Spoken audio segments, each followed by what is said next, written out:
Hello. It's about 1:30 in the morning. Great time for me. It's now Saturday the 13th of November. So it's quite late at night. I like late nights because the kids are in bed and I actually get a chance to relax, chill out, think all those usual kind of things that parents like to do every once in a while when things go right. What you see in front of you is my initial planning for the graphic design project.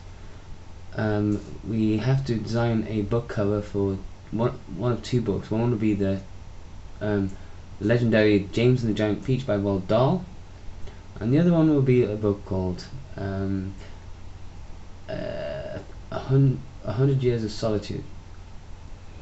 Now,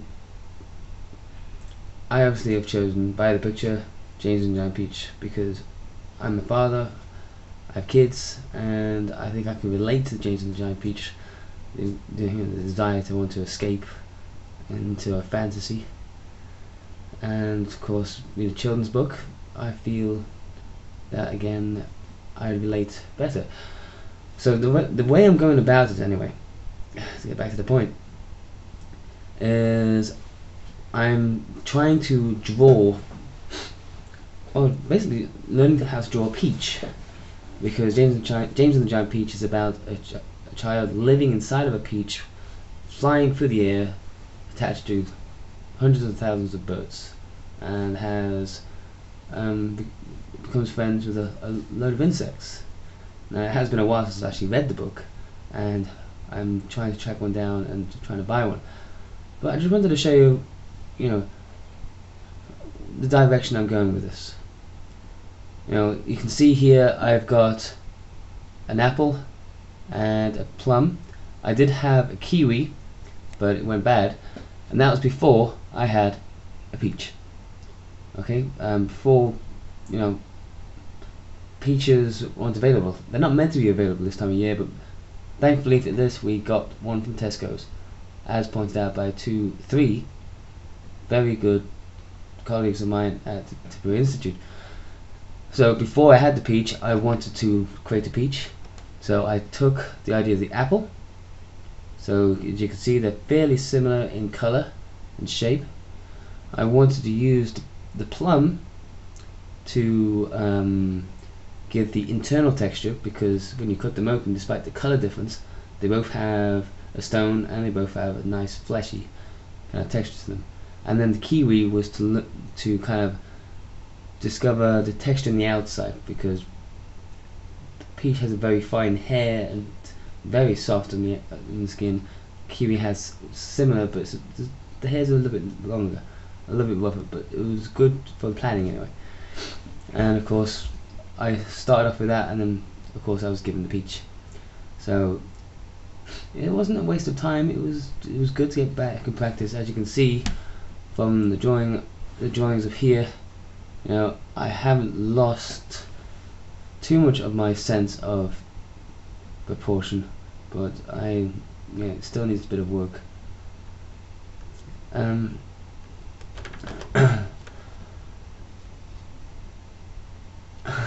Sorry, I just want to show you this. This is a rabbit. This is Spud, and he has actually smelt the fruit, and he's going to come out and have a look, maybe.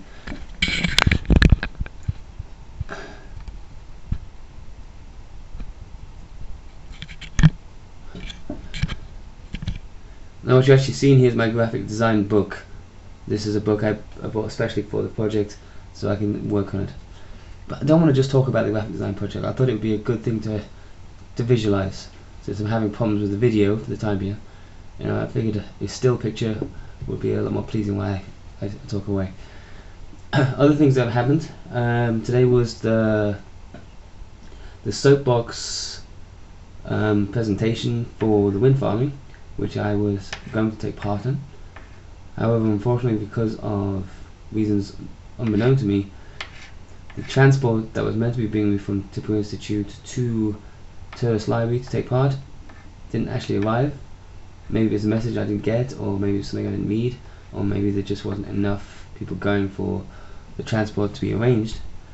But you know, that was that. So I actually stayed in Tipperary Institute till about 7:05, just waiting around for 2 hours because the library had closed and everybody was going to bed. I had a great chat with Mike Kiley about this and that.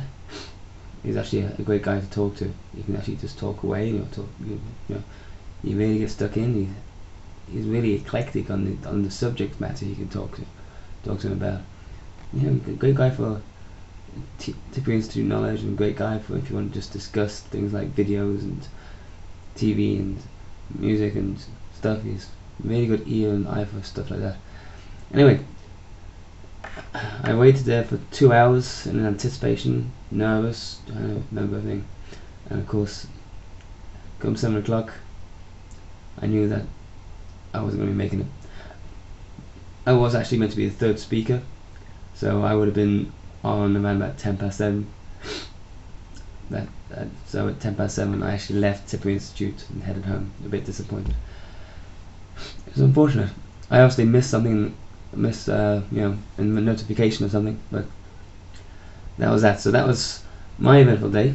This week as well, I won the N8 phone from Pat Phelan, who's a person I'm going to be taking paying close attention to, seeing how he works and stuff like that, and his generosity with the N8 phone. I'm unfortunately still awaiting the phone. I was meant to get it this week. It hasn't arrived yet, so myself, my wife, and a few other people are quite anxious to wait for it to come to my door. And that's going to be fun because I'm not used to a smartphone. I'm used to just a simple, this type of phone.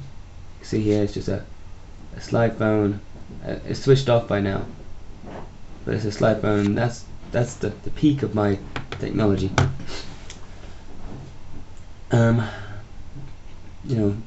So I'm a little bit nervous about that. This is going to be a fantastic opportunity for me to get really stuck into media phones, and the never timing Bernie Goldback has actually got quite a few great ideas on how I can utilize this phone for my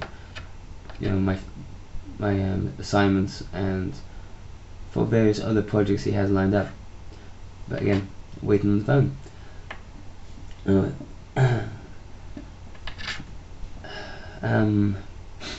Various other things as well. My web development project is going quite well. I'm almost finished it.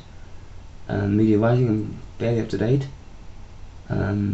It's personal development I'm still a little bit touchy on, but that's mostly research, and I'm a hands-on kind of guy, and sitting down reading books isn't necessarily my forte, but it's something I'm going to get into. There's multimedia technology. I'm doing quite well on that. Got one lab left to write up, and then I am almost literally free. I've fought my way through it. I've gone from being the most behind person by 3 weeks after starting the course to being one of the people who is actually quite far ahead, and looking around at ways to help other people get ahead as well. It's been quite a challenge, and I've actually been quite happy. My voice is a bit croaky because I've got a slight cough, and it's not comfortable. Just bear with me a second.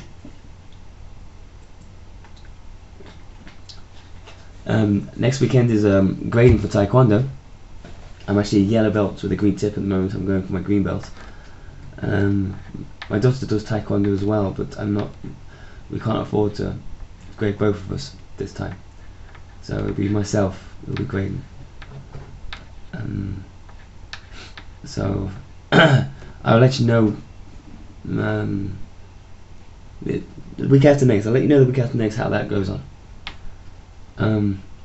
I'm on duty for civil defence tomorrow. Unfortunately, because of civil defence protocol, I can't tell you what we're doing because it's a sensitive issue. But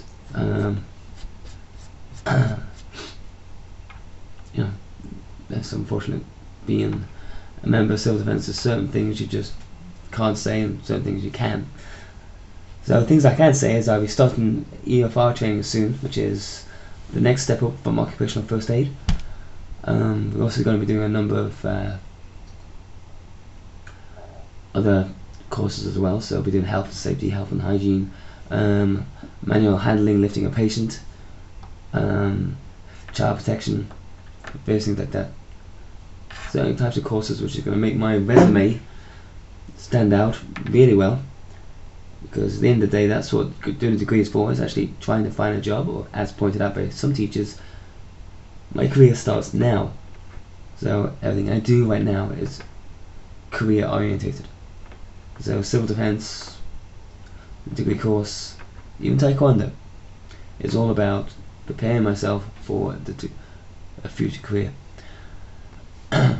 Anyway, it is quite late. It's 1:46. It's 11. I've been on this for 11 minutes now. I just wanted to give you an update on how things are going.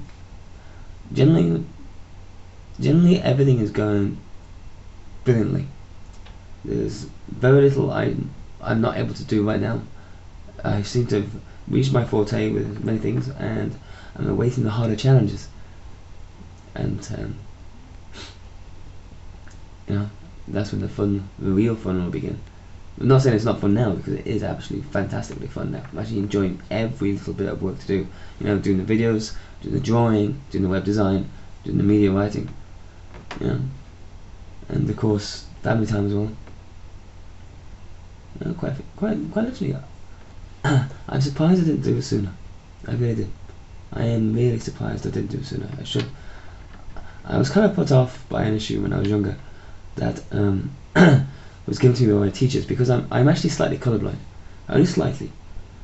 But they tell me that if you're colourblind, you can't do things like graphic design. You can't do things like web development. This is what was told to me when I was a kid. Almost 16 years ago now. So now I'm in it, and I'm not one bit afraid of my colour blindness. I was actually told that a majority of graphic designers are actually colourblind, so I'm actually lifted, and I'm racing with ideas, and I am really glad that I took this on.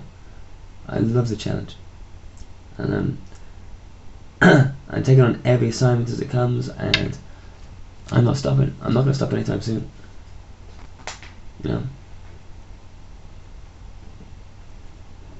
Sorry, I need a drink of water. Anyway, I probably bored you for enough. So I'll tell you what, it's 10 to 2 now. I've got to think about going to bed because I've got to be up for duty in the morning. Another 7:30 start on the weekend. Yay! So take care of yourself, and good night.